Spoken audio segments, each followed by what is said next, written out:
turnout. Thank you all for coming. I see a lot of friends here, especially in the front row. Thank you, Ellis. I know we're spread out. I came up here and said this a few minutes earlier, but I'm going to call you out a little bit and ask, especially the folks in the back, to come up, if y'all will. I'll give you time. Move up to the front for me, just so we can have a better small group type conversation. I'd really appreciate that. Make us feel a little more intimate in this large space. Thanks. We've got a terrific set of panelists. Transportation funding reforms are spreading across the country.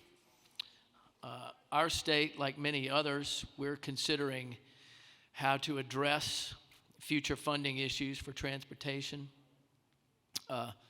Why me? Why am I doing this? I'm the Division 10 rep on the board, but I also chair the Finance Committee, and I have chaired the board's Finance Committee for 5 years. I also, because of that, was a board representative on the NC First Commission, which most of you probably know, but it was a special revenue idea task force that ran for 2 years. I see some folks here. I think Julie Eiselt is here. She was on that task force. I'm not sure if she's in the room, but we had a great group and came up with a lot of ideas. And in fact, Carlos Braceras, one of our speakers, who I got to know in the NC First process, shared a lot of the Utah good ideas with us, so he's back today. So the two states we have here represented, Utah and Connecticut, they're heading into territory where we may want to go. They've been studying it, and they've actually started implementing some things that we're going to hear about. They're going to update us on how their states are already in the process of planning for future transportation funding. And they're going to have different approaches. Garrett Eucalito from Connecticut and Carlos Braceras from Utah. So I'm really looking forward to a great conversation with these two gentlemen. I do have a few other housekeeping matters. First off, this is about the app. It's the Crowd Compass app that's in use for the summit. And I will tell you, I am somewhere in the middle to low end of ability in using apps and tech, but I can actually use this app, and I've downloaded it. So you can easily download it in the App Store if you have an iPhone or an Android, I think, and it's Crowd Compass. And then when you get into it, just look for 2022 Summit, and that'll take you to the page for this summit. And when you get in that app, you can click. I'm going to get to a poll in a minute. I'll tell you how to do that. But there is, by actively using the app, you have a chance to win a prize, a special gift basket that nobody said we didn't do swag at the 2022 Summit. So you have a chance to win that basket. And so go for it. And you can compare your progress to other folks and go home a winner. You're winners anyway. But now here's the poll question. So it's an Ask the Audience poll. So the way you get to it is if you're in the app and you go to the agenda, the schedule, and then you click on this breakout. And then if you look down past our pictures, the poll question will be right there. And the question is, what would you recommend as a replacement for the gasoline tax to sustain transportation revenues in the future? And you can choose up to 2 of them. And many of you know gas tax revenues have already started to feel the effects of increased fuel efficiency and barely, but starting, in some states more than others, to feel the effects of electric vehicle owners who are not buying gas. And that's projected to have a significant impact as we roll into the next decade. And that's a significant reason why we're here. It's a big reason why we did the NC First Task Force. So we'll review the results of the poll question a bit later after they've had a chance to get it all in. So please do that. So I'm going to first introduce both of our panelists, and then I'm going to turn it over to them. We have Carlos Braceras, who I mentioned. Carlos has been the executive director of Utah DOT since 2013, and he helps shape its strategic direction and innovation. And we actually had dinner last night and had a great conversation about what they are doing to innovate and how they have formalized that in collaboration with their legislature. So and I urge you to have questions for him about their innovative ideas. He helps shape their strategic direction and innovation. He serves on a good number of national and regional boards and committees, too many for me to name here. The big one is the TRB, the Transportation Research Board. Then we also have from Connecticut, Garrett Eucalito. Garrett is the Deputy Commissioner, Deputy Secretary of the Connecticut DOT, and Garrett previously served as Transportation Program Director for the National Governors Association. So Garrett also has both a national and a state perspective on these important revenue issues. So for now, that concludes my housekeeping and my introductions. And so I'm going to turn it over first to Carlos and then to Garrett.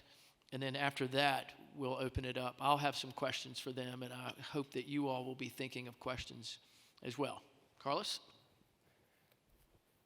Thank you very much, Tony. It's great to be here. It was hard to peel myself out of that chair after lunch. Those chairs right back there are a lot more comfortable than what you're sitting in here, and I'm sure it's to keep you all awake and ready to go here. So again, thank you for the invitation to be here. I'll put this down so I'm not waving my mask around. It's interesting, our new things we have to worry about. I just want to say, first of all, thank you for inviting me out here to North Carolina. Not only is your weather outstanding, everyone's a little nervous about some storm that's coming up. It's just beautiful out there right now. But I can tell you, every state is proud on how welcoming you are. North Carolinians are absolutely some of the most welcoming people I've ever seen. So thank you very much for the invitation. So I'm going to talk a little bit about transportation funding and a little bit about the why it's so important, but I also want to talk about how we do things. Because I'm a firm believer that if we're going to be having conversations about funding something that we all believe deeply in, we need to make sure that we're doing things in the right way. So I want to talk about the why and the how as part of this conversation. And as we get going into this, I want you to think about this question. This was a holiday weekend for a lot of us. Public employees got a 3-day weekend. I assume that was the case here in North Carolina. And you may have purchased something. It may have been anything. But when you think about why you purchased something, what was the reason behind it? Now, there may be some basic necessities there, but fundamentally, when you make a choice, you're doing it to accomplish a purpose. And it's done at individual decisions that you make, but it's also something that is important for us to realize, why do we do transportation?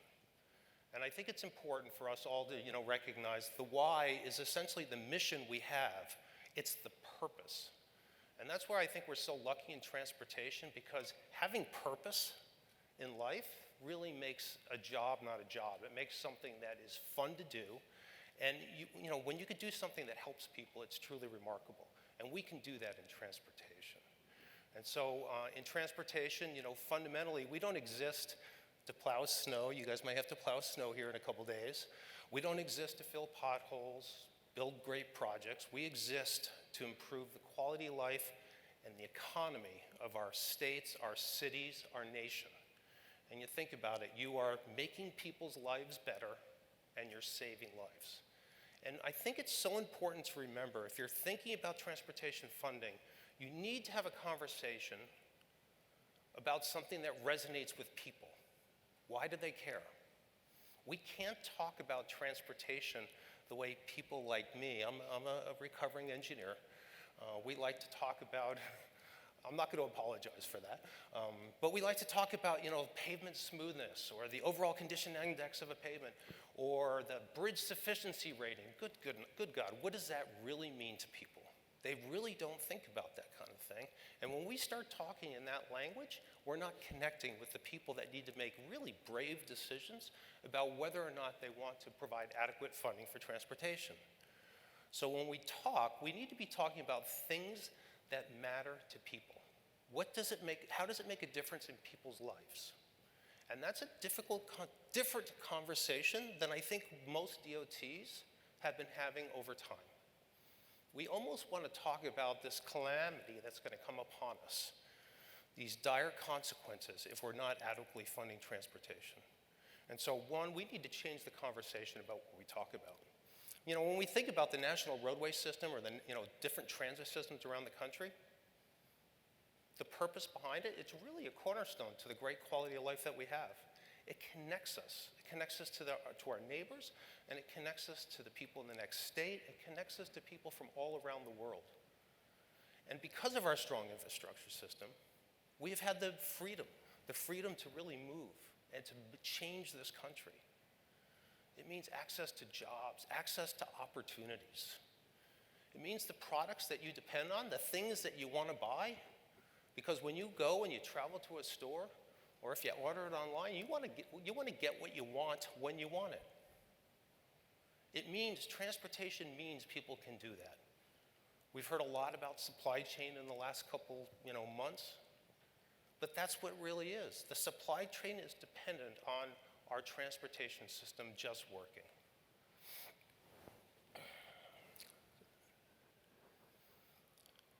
And this is something that is hard for us in our business to think about. When the transportation system doesn't work, that's when people notice us, isn't it? We're not making those connections. But, when I talk about, I've had a chance to talk to Congress multiple times, and they're like, well, why do you care about a national transportation system in Utah? You at Utah, you seem to be adequately funded. And I would say, yes, and don't throw anything at me. I would say today, Utah, we have a sustainable transportation funding. Our legislature has been working on it for 20 years, and we are sustainable today. But in Utah, I depend on the transportation system working in Kentucky, in North Carolina, in New York, because everything is connected together. We are one transportation system, whether it be a roadway system working with an active transportation system, working with a transit system, it all has to seamlessly work together. And what's hard about our business is when everything works, when transportation just works, nobody notices it. They don't even care, do they? They just know they were able to do what they wanted to do, when they wanted to do it, how they wanted to do it. It's when it doesn't work. It's when people are stuck in congestion, when there's a crash, when there's infrastructure damage and they break a wheel in a pothole. That's when they notice us. And so the association with transportation tends to be a negative association. And so we can't assume that people are going to look at us and say, I want to provide funding for you. Because their reaction is, every time I think about transportation, it's driving me crazy.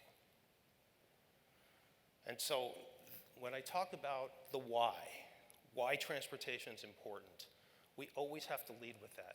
You have to come up with the story and make it relatable to what people care about, what businesses need, what you're trying to achieve.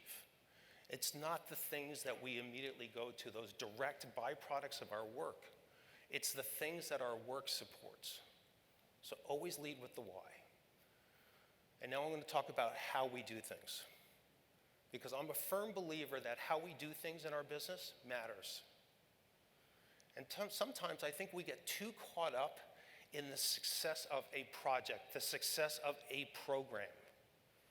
we're the best at this, or we finished, and there's nothing wrong with this, we finished our project on time, within scope, and on budget. Great thing to celebrate. But did you do it in the right way? Think about what you stand for as an individual and as an organization. It's important to know what you stand for. I don't measure projects anymore when I have different regions and I want to know whether or not a region director has done a good job on a project. It's a given that they delivered that project on scope, schedule, budget. That's an absolute given. That has to happen. That's foundational. But the way I measure success is I call the mayor of where that town was done, and I ask this question: would you have us back again? When you think about what that means, did we treat you right? Did we treat your businesses right? Did we treat the citizens in your town correctly? Because that's what they're going to remember. They're not going to remember that project. It's just going to be, remember? That project is just going to be there. It's going to be underneath what their realization is because it's working. What they're going to remember is how you treated them. And it's so important to live by your values, to live by the way you do things, because if you're going to be asking for money, if you're going to be trying to get additional funding for transportation, you have to build your currency. And I bet you most of you know what your currency is in here. What is it? Stakeholders, trust. Young man up here, director of 3 different DOTs, he knows what the currency is for a DOT. It's trust. That's the money you put into the bank. You build your bank account on trust every single day by doing things in the right way, and you empty it immediately when you try to hide something. If you make a mistake and you say, oh man, maybe nobody noticed it. Maybe I'll just pretend it didn't happen. You empty it out right away.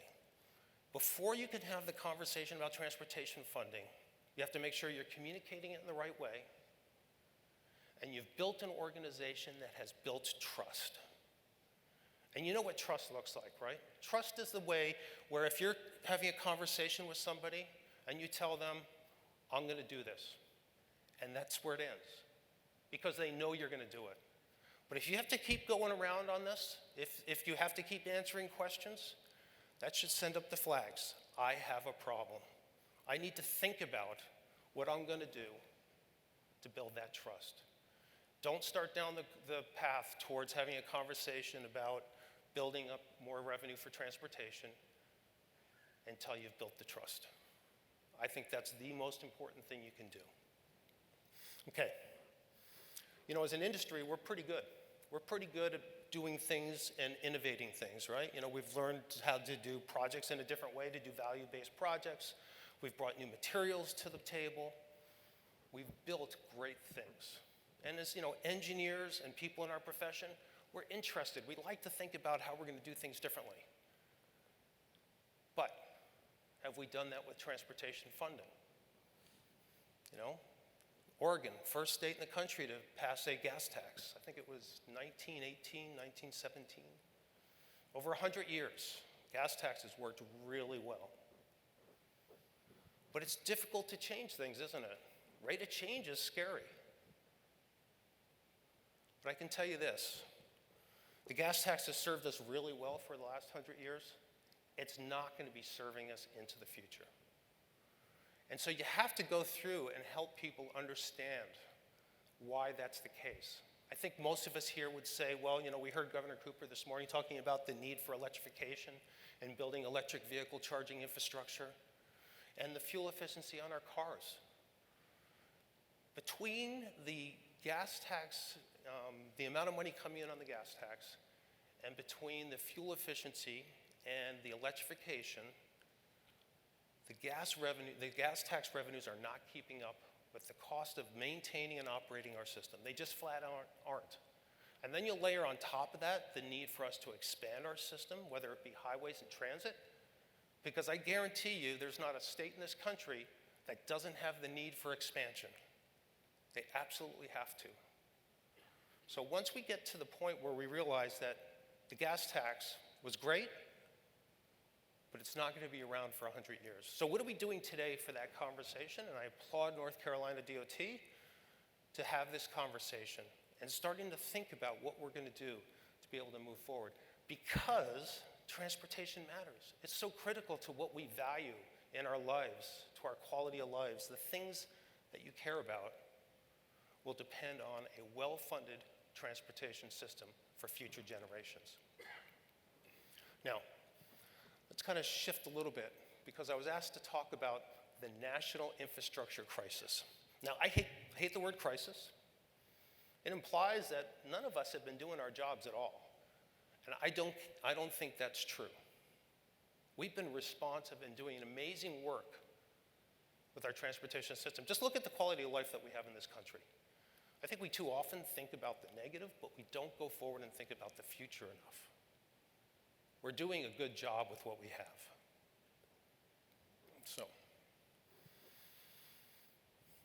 But there's a need for us to be thinking about what we're going to do in the future. I mean, things are changing, right? Population's growing. This state is growing. My state, Utah, was the #1 fastest growing state in the last census, so 2010 to 2020. Now, we're a little state, so, it doesn't take too big a number to have a big percentage increase. But it's scaring the hell out of our people, the rate of change. It's unbelievable. So we're growing. Our infrastructure is getting older. Bridges built to last 45 years are now servicing 60, 70 years, and we're keeping them band-aided together. Climate change. We know it's real. We're dealing with it. And there's an evolving mobility needs that we have in this country. People expect to be able to get around where, when, and how they want to, and they're becoming more demanding about that. So we have to think about how we're going to solve this funding. Now, let's see what I'm going to do here. I have 5 minutes here that I need to be going here. So I'm going to start to jump ahead a little bit here. I'll make this statement. Government should never have all the money it thinks it should have. This bothers my people sometimes when I say this, but government should always be forced to make hard choices. They should be forced to prioritize. They should be forced to justify funding decisions. It's healthy and it's appropriate. This is the public's money. They don't give us their money. We as government take their money, and we have to realize that when we spend it, we're spending it, and we have to spend it in the right way.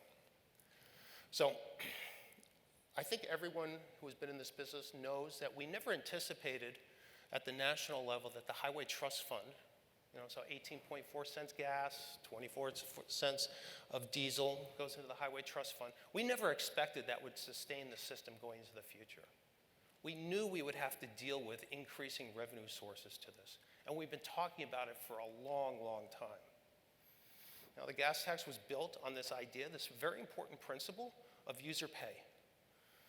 I use 10 minutes on my mobile phone, I should pay for 10 minutes on that. I use the road system. Well, the gas tax was supposed to be the surrogate for that, right? All our cars got about the same mileage. And so if I'm gonna, buy 10 gallons of gas, I'm using about the same amount as my neighbor who was buying 10 gallons of gas as well. But today, it's disconnected. This idea of user pay, that principle, is disconnected from the gas tax.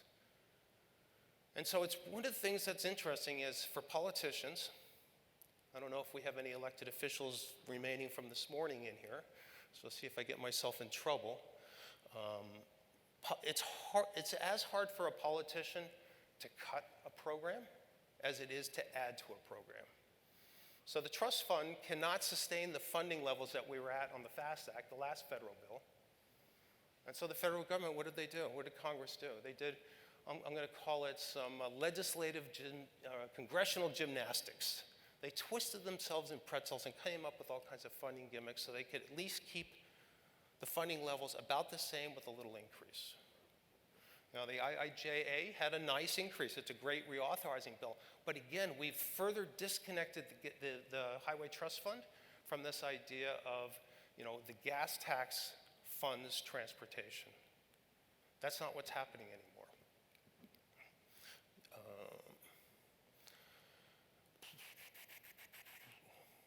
I'm going to just blow through some things here. So think about this. For years on the Highway Trust Fund, we always thought of it as a one-way door. We didn't want to open the door and allow money from the trust fund to leak out and go to other purposes. And we kept trying to keep that door closed. And what's happening now? That door opened in the other direction because we need that general fund money to come into the trust fund to basically sustain the amount of money that we're paying out right now. Congress would have to probably raise the gas tax by 15 cents for us to get back to the point that what we're paying for now out of the federal gas tax is actually being supported by the revenues coming in. And think about how hard that would be. I'm going to raise your gas tax 15 cents. You're not going to see anything different. It's going to be just like it was beforehand. But we're going to be able to say that we've got a trust fund now that is financially stable. I think we have lost the battle of the Highway Trust Fund being this firewall and just funding transportation. I know that's probably not a popular thing to say.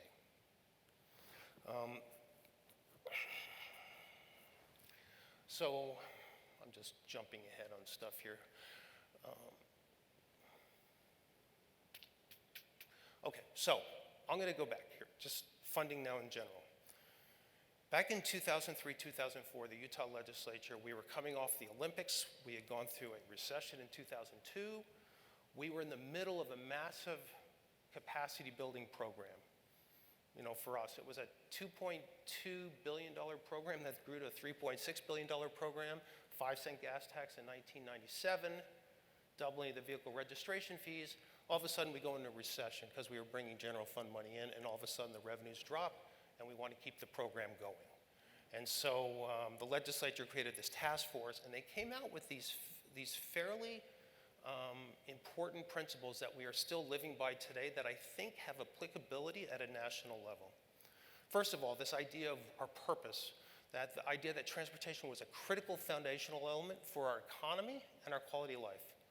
They said we cannot ignore transportation. They said the gas tax would never sustain or grow the system. The idea of not even sustaining it. And that there was a general fund nexus to transportation. And so what they said is there about 17% of the statewide sales tax was attributed to vehicle-related sales or products. And so they put in statute 17% of the statewide sales tax goes to transportation for capacity projects. There's a nexus to the general fund. We're actually receiving 20.68%, but that 3.68% is a story that would fill the rest of this afternoon, and I won't get to you. But we take down, think about that, we take down over a fifth of the statewide general fund just for capacity building projects because the legislature saw how important transportation was to the system. Transit is a statewide need. Transit in the past was regional. It's still being operated at a regional level, but that the state needed to pay for CapEx on transit. The principle that users should pay for what they use. That was an important legislative outcome. And I think this is an important piece, that when you put together groups, commissions, to be able to look and make recommendations, the people that are responsible for implementing those recommendations should be part of the process, or they're not going to own it. So this task force was all legislators. And they came out, in fact, members of the task force now is the current president of our Senate, and the other one was a Speaker of the House. They were junior members during this legislative task force. They became, big shots at the legislature, and they own these. So one of the outcomes as well out of this task force was the idea of we need to go, and at the time it was a VMT tax. That's the way they talked about it. We need a VMT tax because the gas tax is not sustainable. That was in 2004 is when that report came out. We've been working on pilots since 2004 to work forward for this. And in January of 2020, I know there's a lot of things we think about when we hear the year 2020, but in January of 2020, we launched really an operational road usage charge program. It's voluntary. Our legislature imposed a flat fee on electric vehicles. And you could, in lieu of paying the flat fee, you could enroll in the road usage charge program, and we capped it so you never paid more than what that flat fee would be, even if you drive more. So this idea of you can, I'm trying to think of that marketing tag that we came up with, but you'll never, you can enter the road usage charge program, you'll never pay more than you will now, but you could pay less if you drive less. And people like it. They like the idea of choice. And we now have 4,000 vehicles, a little over 4,000 vehicles enrolled in it. It's still growing. And our legislature sees this as the replacement for the gas tax, but it's going to happen over time. And so as we see declining revenues from the gas tax, they see us bringing in additional revenues with the road usage charge. And it's probably a transition over the next 10 years is what I'm guessing. That's not what they're saying right now, our legislature. In fact, we just had to prepare a report that told them that we had to provide different scenarios for transitioning the entire fleet over to a road usage charge. I don't think that's a practical way to go. But I think this idea of how we transition is going to be really important. Okay, so. Oh, and this is another important thing. It's much more complicated to do this than the gas tax. Now, maybe when the gas tax was first stood up for the people that had to do it, it was pretty complicated for them as well. But, we collect from the rack with the gas tax. So it's a couple dozen collection points in the state of Utah. Now, with the road usage charge program, we could be collecting from 3-4 million different endpoints. And that collection system is more complicated. There isn't the community of practice built right now to support it. So when you go out there and you look to hire back office people to do this, it basically becomes the tolling companies. They're really not set up. We don't have that competition yet. But I can tell you now, if we remain on the trajectory we are now, this is how we're measuring success. It's a little sad, but our success will be we can pay for the program in 2023. We'll break even. We're not bringing extra money in, but we'll break even. But we're still convinced that this is the right path to go, but we all need to start going in this direction. It's important how we look at technology, because the technology of doing this, there's a big differences in the cost to operate. And so we're working with the OEMs, and those OEMs that have given us access to some of the telematics the newer cars have, we don't have to put a dongle and transmit the mileage information from a separate device and pay cellular fees. The telematics is collecting that information already. And so this is something at a national level, I believe, we need to be working with the different car companies and looking to say, this is the very small amount of data we really need from these cars so that we can start down this road usage charge program. I am way off time. Okay, so here's a really important piece. We should lead. Remember I told you how you do things matters? We can't rush into this without thinking about how you do it, because what's the most important thing to people when we start talking about road usage charge? Tracking, privacy. And so you have to lead with that. How are you going to protect the personal privacy information? People have no reason to worry. People that are doing nothing wrong still don't want to have that information out there. So we need to be upfront about that, because it's it's more than amazing how some of this information can be used. And so there's a lot of work that has to be done there. The technology is also going to be really powerful because it will give us the opportunity for what I call different policy levers.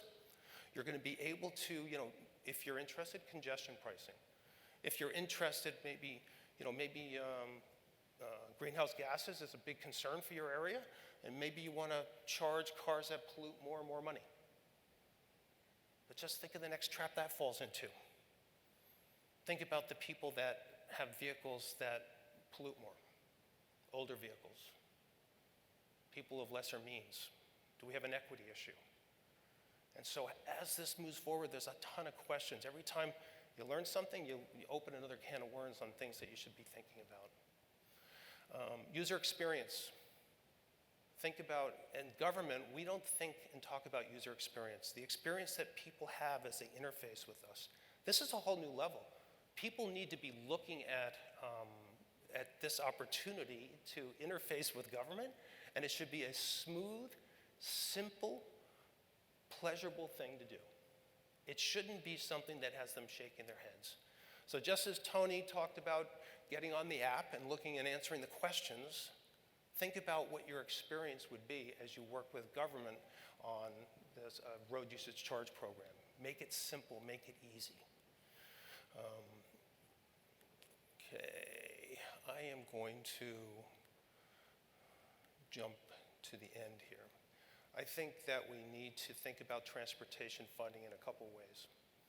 I think the road usage charge program is going to transition into supporting our operation and maintenance. When you think about your state gas tax, that's really paying your O&M, that's paying your people. That's the money you depend on, that ongoing money. Federal money, I wish I could feel the same way, but we don't use that to fund people. We use that to fund individual projects. So we treat the federal money as more one-time money.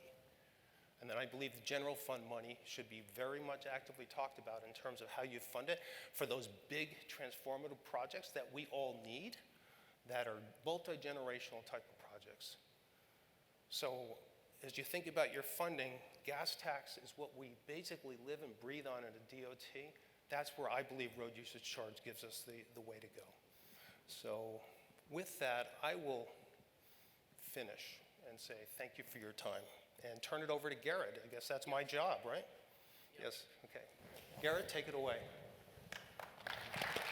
Thank you. Well said. All right, Garrett, you're up.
Thank you, Garrett, and thank you, Carlos.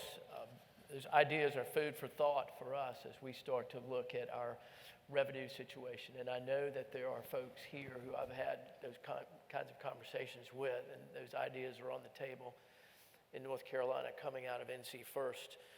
I know and trust and hope that you all have questions, and so I want to get to those. I want to engage with our folks here. I do want to come back first to the poll question, which was, what would you recommend as a replacement for the gas tax to sustain transportation revenues in the future? So I'm hoping that we have the results. I can't really see them because of the angle. Somebody yell out what the big one is. I can't see it. Oh, there it is now. There it is. Mileage-based user fees are the biggest. Close second and third are close. Highway tolls, yep, and sales tax. Great. All right. Well, that is food for thought and very interesting. I want to ask Carlos and Garrett, based on your experience in these poll results, can you take anything away from these poll results? Do you want me to go first? Go ahead, Carlos. Okay, thank you, Tony. Well, I certainly agree with what we see as coming in number one, institute the mileage-based user fee. I think that principle of user pay is really important because it gets to fairness. And that's an important principle that people will always measure things by. I like and on the other side of it, I like the idea of raising the state gas tax. The same year that our legislature gave us the authority to begin the operational model for road usage charge program, they also raised the gas tax 5 cents and they indexed the gas tax to CPI. Because we are in this transition period that I believe we should plan on over the next 10 years on how we figure to phase over there. So I still think, we have 10 years that we need to be operating a system. And so I like those two working together. And then when you look at the car user sales tax piece, that really gets to where our legislature said that, there is a nexus in the sales tax for transportation. And I believe those are where we're going to find the revenues for those really large CapEx projects that our citizens depend on. So it resonates with me, Tony. Garrett, what are your thoughts?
Carlos, you got one more thing. Well, I was just going to say, I think what the message here is, and I think it's an important concept, is there's really no one silver bullet to solving the transportation funding thing. Because I also, we support tolls. We have a 90-mile continuous variable price toll lane on Interstate I-15. I think all of these things need to be part of the conversation as we go forward. And we have, and most of the folks here know this, the beginnings of a successful toll program through our Turnpike Authority. We have 540 here in Raleigh. We have 77 in Charlotte. We have the Monroe Bypass. And all those are performing well from a financial standpoint. So it's not a perfect analogy, but in effect, you have the users that are paying both the CapEx and the maintenance costs of those projects. So in effect, it in a way, it pulls it out of our STIP and lets it stand on its own, as an additional revenue source. And so that's, my hope is, I'm making a Tony statement, not necessarily speaking for DOT, but that we can authorize more of those kinds of projects that will pay for themselves as a way to innovate and finance, especially big interstate projects and maybe big bridge projects. But I want to get to some audience questions. I hope there are some. So I see 2 hands. I see 3. All right, I'm going to go back here. I think that's Mayor Marianne Baldwin of Raleigh. There's some mic. Why don't you come up to this mic right here, Marianne? Thank you for being with us today, and thank you for coming to my breakout. All about you, my friend. Thank you.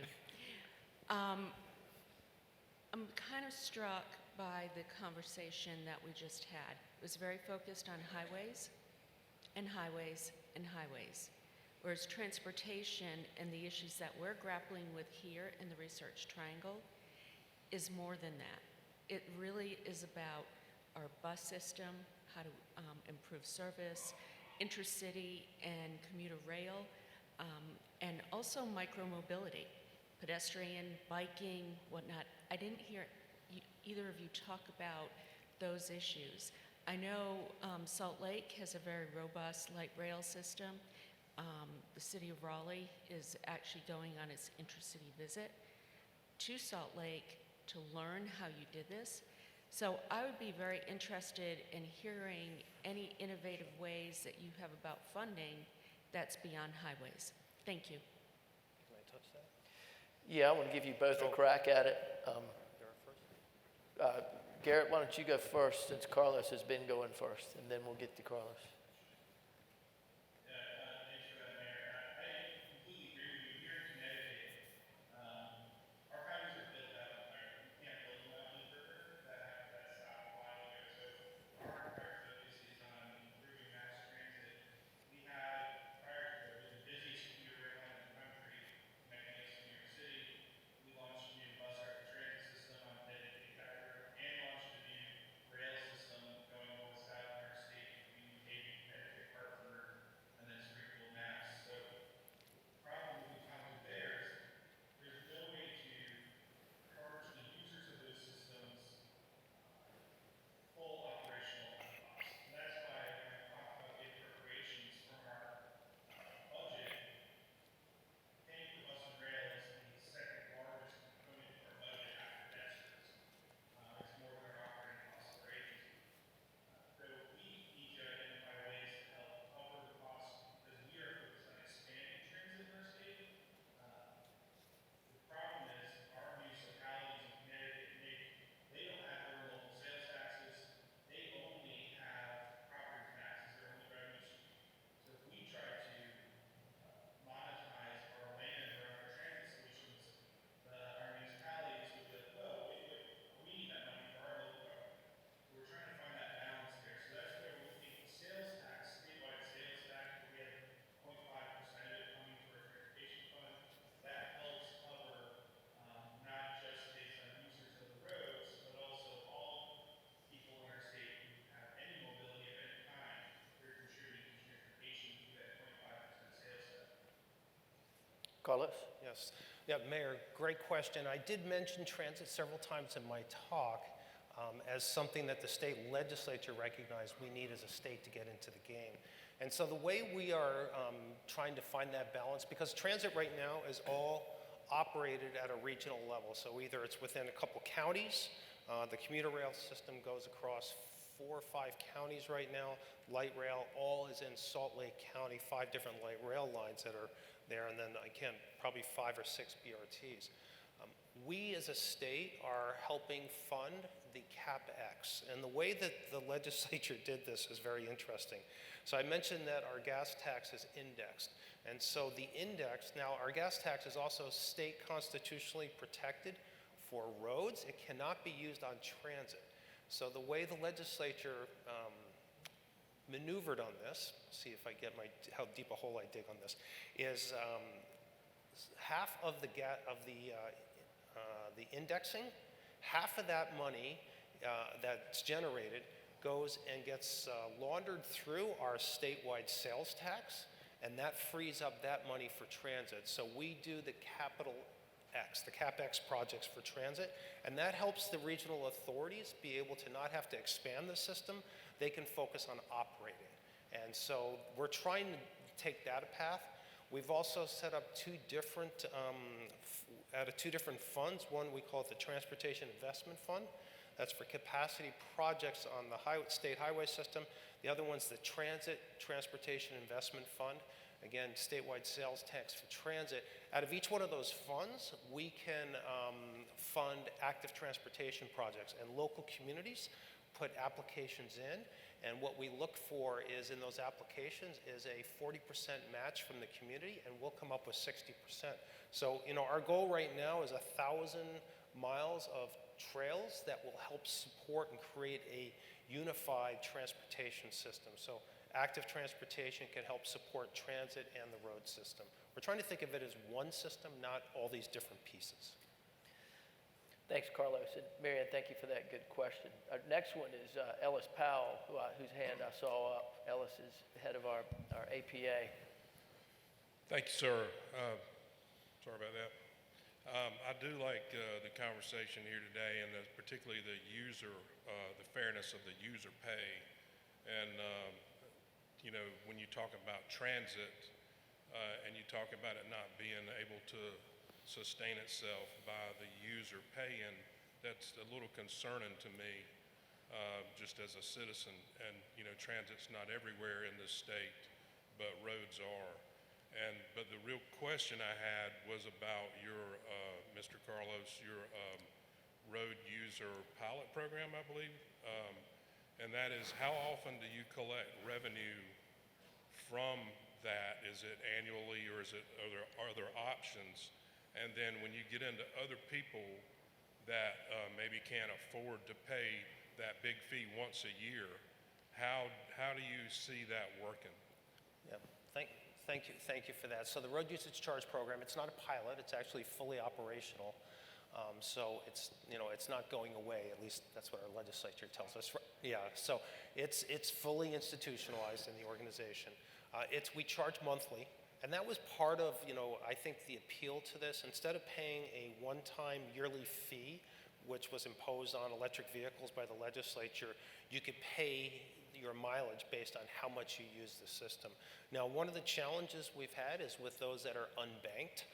We really haven't had to face that too much because let's be honest, right now most of the people that are early adopters of electric vehicles are fully banked and are able to provide credit cards and to be able to work with us that way. So and maybe I'll touch a little bit on the fairness piece that you mentioned, because we are a mostly urban state, believe it or not.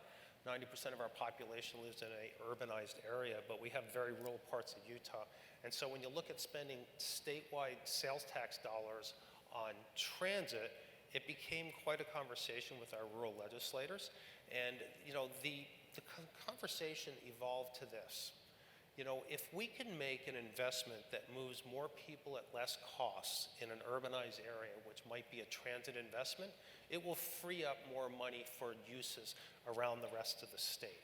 Now, that's a little disconnected, I think, for some folks, and we have rural legislators that are not completely satisfied with that.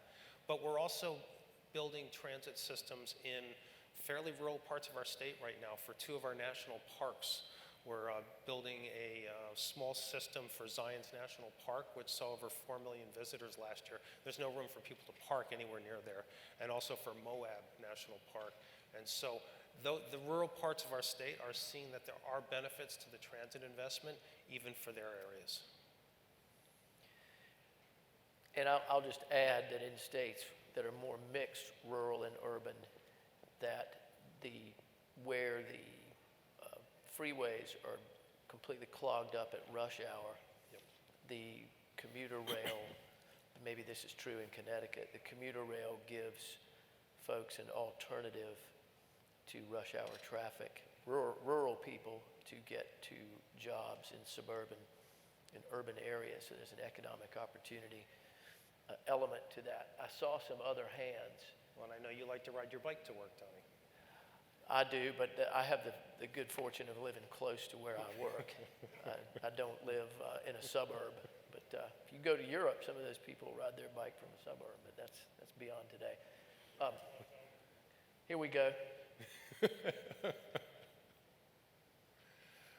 This will be trouble. And tell us your name when you start. Good afternoon. My name is Pete Ron. I'm the one who Carlos, who's been a great friend for many, actually decades now, had pointed out that I'd been the secretary and director in 3 different states. This is a very interesting program. And I think your comment about these managed toll lanes I think that's great insight as to how we can deliver big projects much sooner using that model than trying to do traditional. But the one thing, because this was about innovative ideas, and I wanted to point out for Garrett, good to see you, that what really you have implemented is another weight distance tax that the trucking industries have fought for decades and decades and have been very successful in keeping those from being re-implemented. But tough work to get done, but congratulations.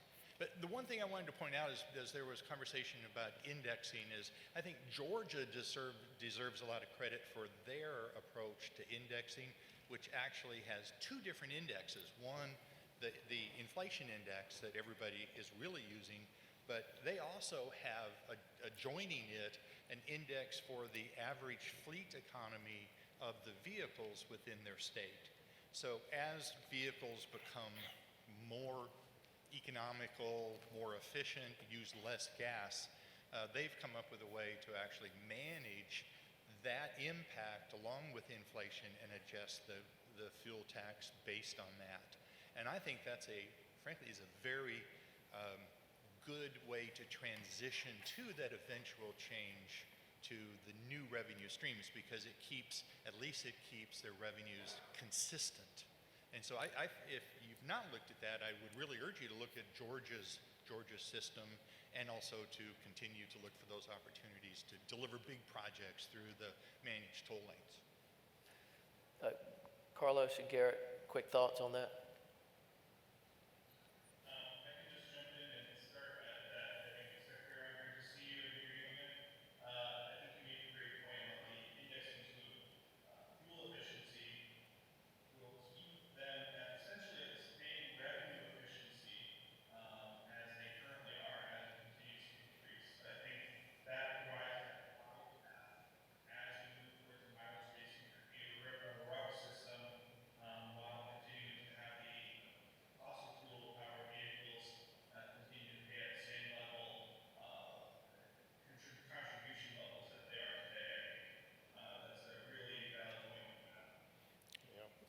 I really like what George has done.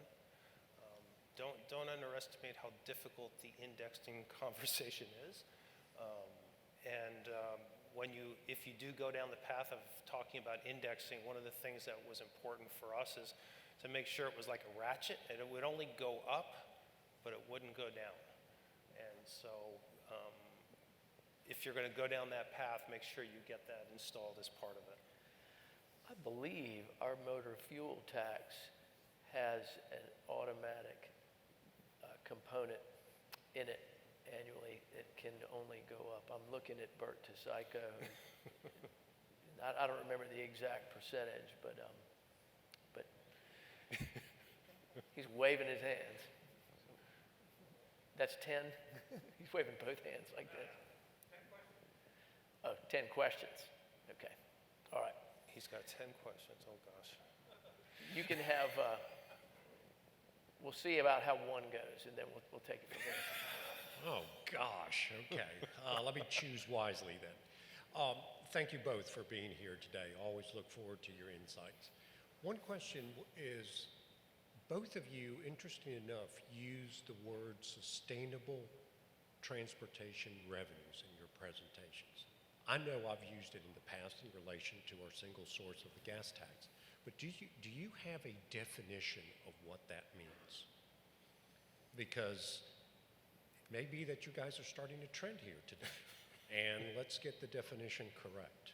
So I'll step aside and be ready for the next question. Okay.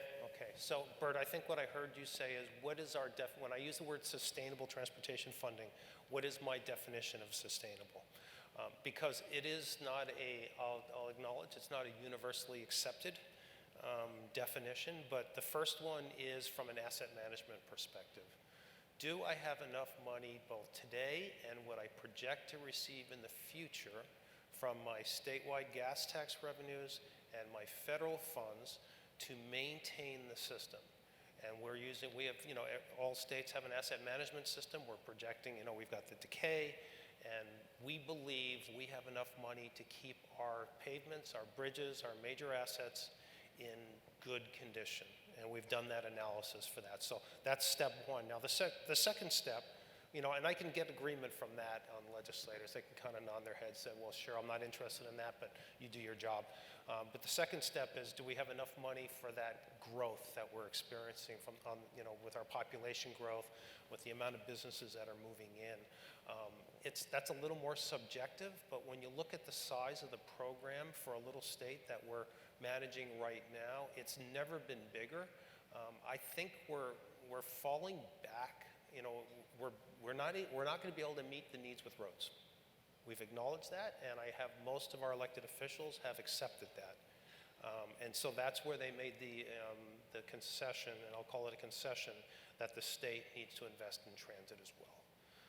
And so that, I think, is an important part. The transit, by being able to invest in transit, that gives me the sense that we're going to be able to maintain the mobility expectations and provide for the safety that we need to for transportation. So that's how we're defining that right now. Garrett? Yeah, so when Governor Lamont tasked us with this about a year and a half ago to work to try and find a sustainable revenue stream to support transportation, he was trying to focus on what maybe could be future-proofed against some uncertainties in the makeup of technology in the future. So we know that electric vehicles are going to become a part of the fleet. We just don't know how fast it's becoming a part of our fleet. The ideas of autonomous vehicles entering our national fleet at some point, what is that going to do to the fleet makeup in our state? Is it going to be personal ownership or a shared fleet model? So his focus on a sustainable revenue stream was, if we can't get the strict user-based system, which we had for tolls, which we tried to go for, what else can we do? So that's where we looked at the highway use fee, which is really tied to use of our system, tied to the weight, the impact on our roads. So it's a weight distance system. And we know that no matter what happens with technology, we can still use distance traveled and the weight of the vehicles, class 8 and above, to measure their impact on our roadways and generate a revenue stream that will not be negatively impacted by changes in technology. Excellent. Thanks, Bert. Good question. Any other folks here? The light's in my eyes, so I don't want to miss your hands. I have one right here.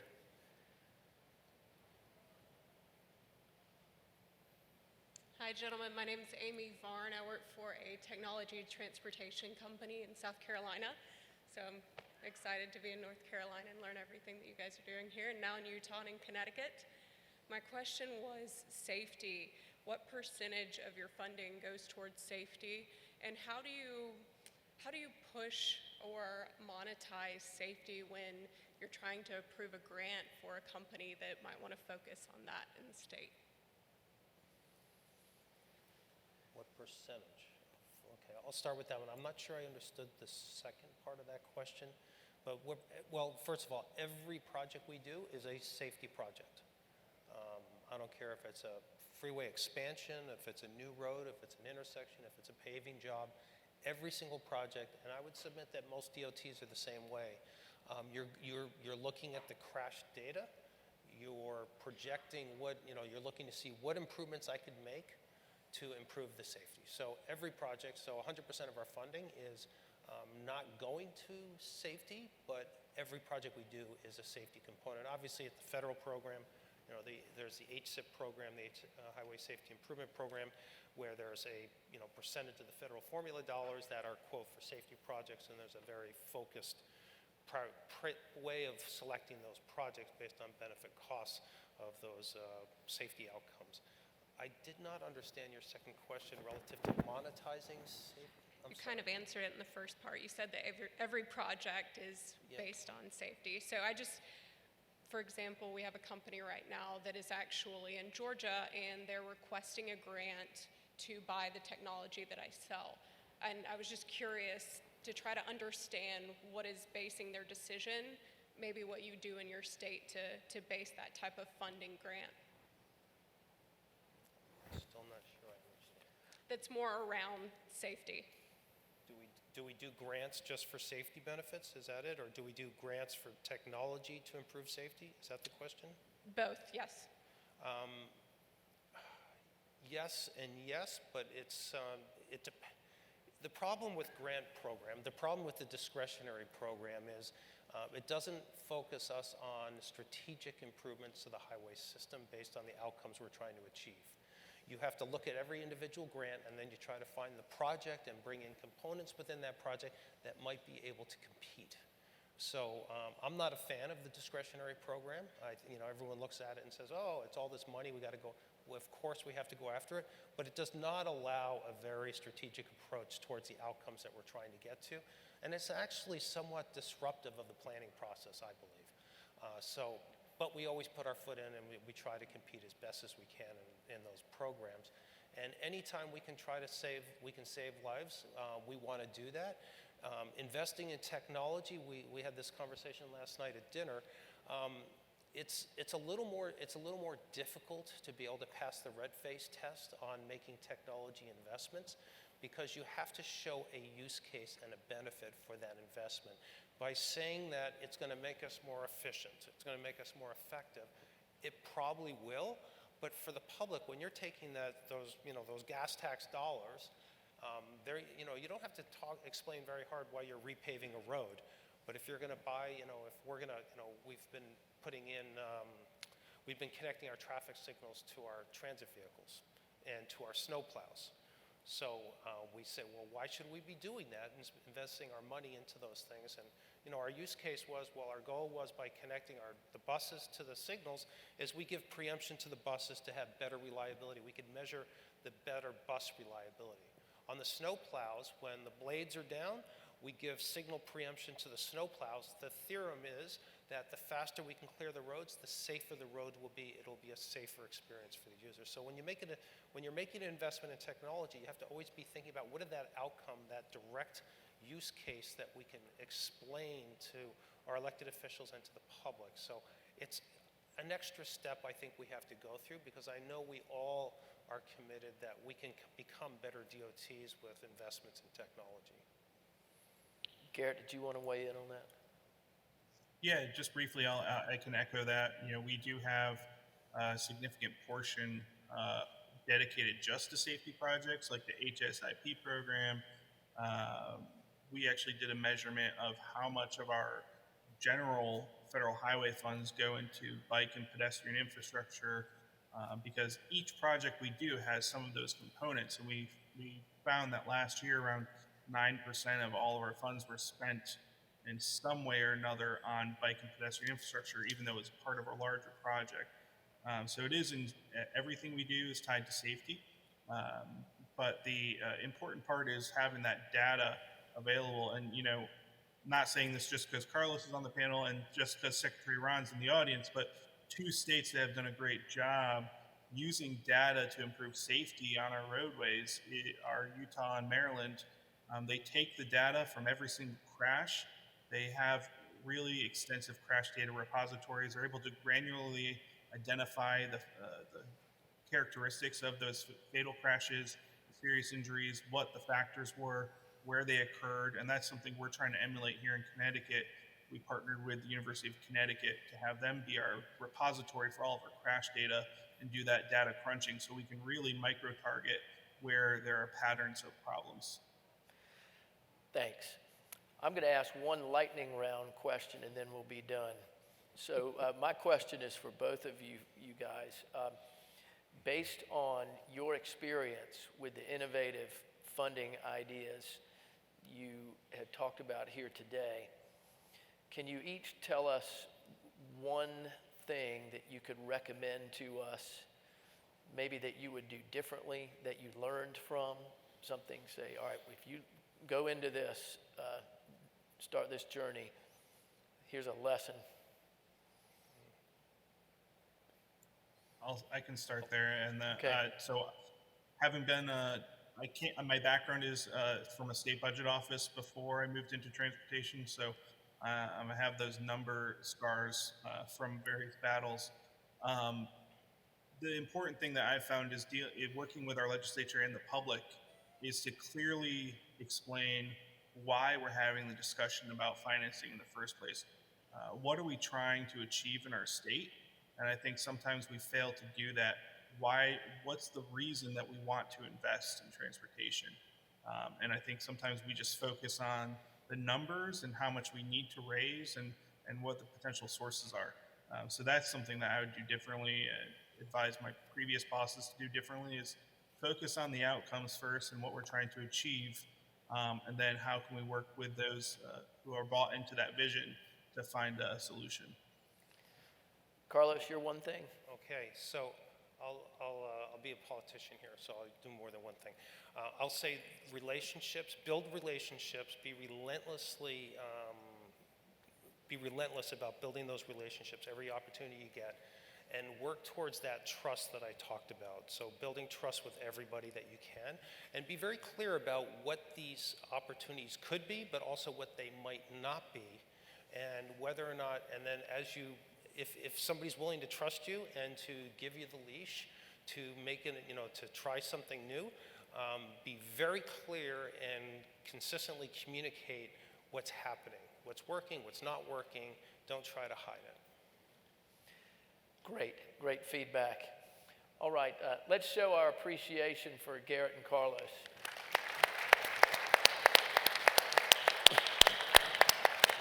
Thank you both very much.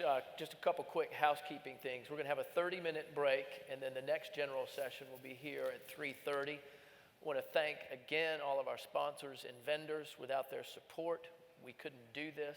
It wouldn't be possible. So please be sure to visit them in the exhibition hall, either during this break or during the evening reception. We're going to have a big reception at 5, so you'll get a good chance then to see the exhibit hall. Of course, remember to mask up when we're out in the hall. And for those who need documentation, like for professional engineering accreditation or professional development hours, stop by the table on your way out. And that concludes. Again, thank you all for coming to this session. I'm honored that you picked it. I appreciate it. And stick around if there are other questions.